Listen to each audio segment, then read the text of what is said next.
Sister, daughter, mother, author, activist, business owner, reformer, and pioneer in education. All of these words and more describe Elizabeth Peabody. Today you will learn about this woman and the impact she had on education and the world around her. Elizabeth Peabody lived from 1804 to 1894, growing up in the Northeast. She was born in Billerica, Massachusetts, on May 16th to parents Nathaniel and Eliza. She was the oldest of 6 children. Peabody's father was a dentist and struggled with financial stability, while her mother was an educator of the children. While Elizabeth's father was a teacher prior to going into medicine, growing up, Elizabeth was heavily influenced by her mother. Her mother opened an advanced school for girls in Lancaster, Pennsylvania, and took charge of educating her as well as her sisters Sophia and Mary. The mother taught them to read and write, as well as philosophy, literature, and theology. In addition to Peabody's education from her mother, Elizabeth was influenced by many others over the course of her lifetime. She studied the Greek languages with Ralph Waldo Emerson, as well as later studied the Romantic philosophers and poets of the day through regular meetings with William Ellery Channing. Some might refer to Peabody as an early feminist. She took on important social and religious issues, taking the platform to exert her voice in such affairs. For a woman to take the platform on issues such as anti-slavery or Indian affairs violated the cultural proprietary for women. At the age of 16, Elizabeth began her teaching career in her mother's school in Lancaster, Pennsylvania. In 1823, she began teaching younger children for a family in Hallowell, Maine. 2 years later, she and her sister opened a school near Boston in the suburb of Brookline. Since the school did well, they opened another one in Beacon Hill.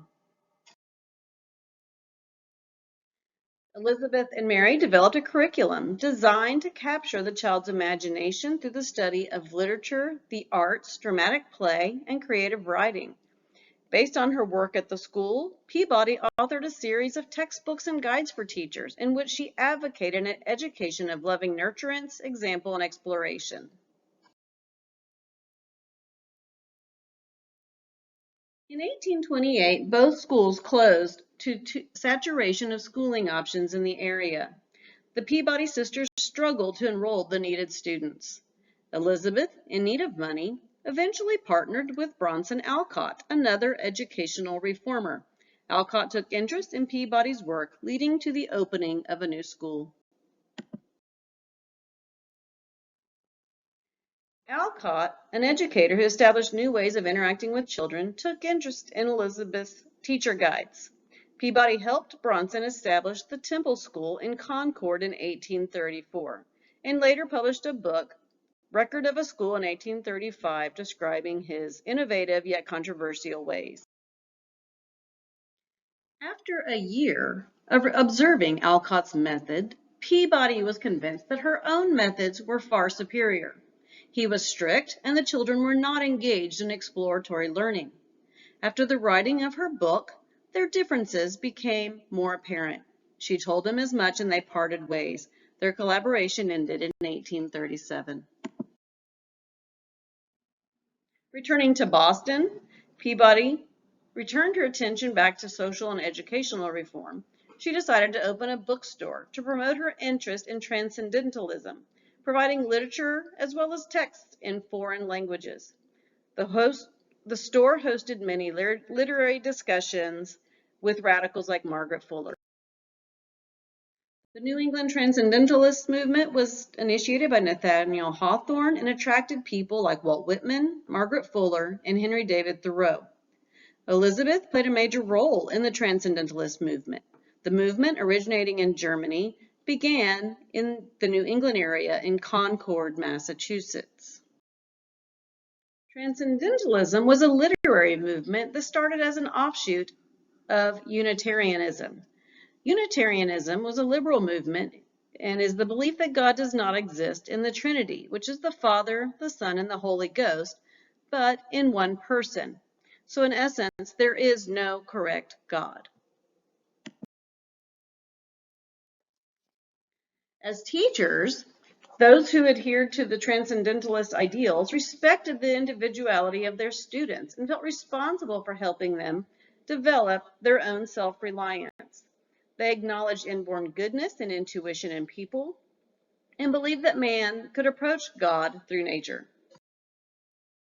In other words, the philosophical and literary movement emphasized a simple life, stressing a close relationship to nature, and it encouraged the celebration of emotions and imagination, stressing individualism and self-reliance. They felt individuals would naturally do what they were supposed to.